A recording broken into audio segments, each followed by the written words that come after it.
This is Glenn Close. I'm proud to be a member of NYRP.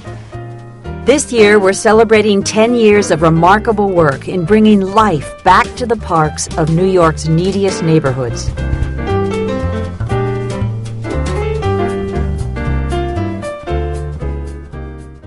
I was in the earthquake in Los Angeles in 1994, and my husband and I decided, well, that's enough.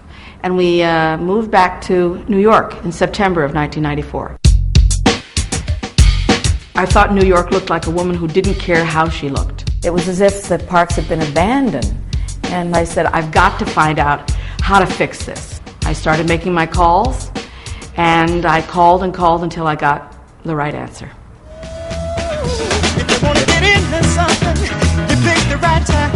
The remarkable thing that New York Restoration has done over the years is to sort of take on parks that other people would have run away from. There's nothing they won't do, and no neighborhood they won't go into. Together, working with them, we've accomplished some real miracles. Out of garbage. I don't know of any organization that does what we do, providing open space, cleaning parks, educational programs for kids in Upper Manhattan and South Bronx. I've been in this community for about 23 years, and this was a very scary place where there was a lot of junkies. You couldn't walk through here with your child. Ever since the restoration project, it's incredible. It's peaceful. There's not enough places like this. We call ourselves the Conservancy of Forgotten Places. Our first targets were the once great historic parks of northern Manhattan. When we showed up with this crew of young people, many AmeriCorps workers that we had finagled from the federal government, they were happy to see us. I remember the day that Bet did find a sofa in a tree, and she called the Department of Sanitation and said, "Hi, this is Bet. There's a couch in the tree. Can you come get it?" And guess what?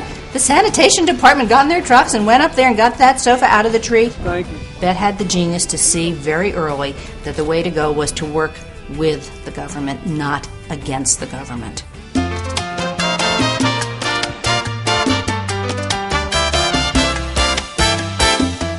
When the gardens came up, it was an extension of our mission. Actually, it was difficult because we really had to go out on a limb to raise that kind of money. New York Restoration Project came in and helped rebuild the garden to make it more space sufficient for us and better for the children.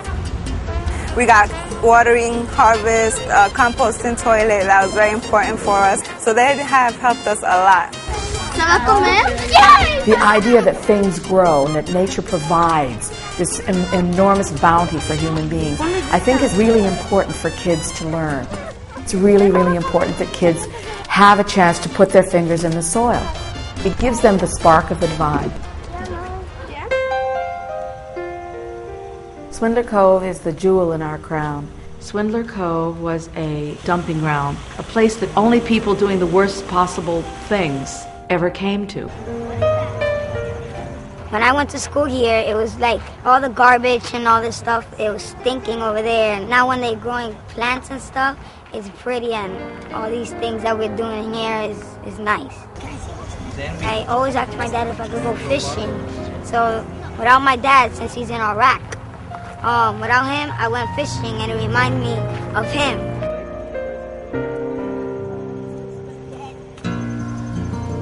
Clean and safe parks and community gardens are the backyards for millions of New Yorkers.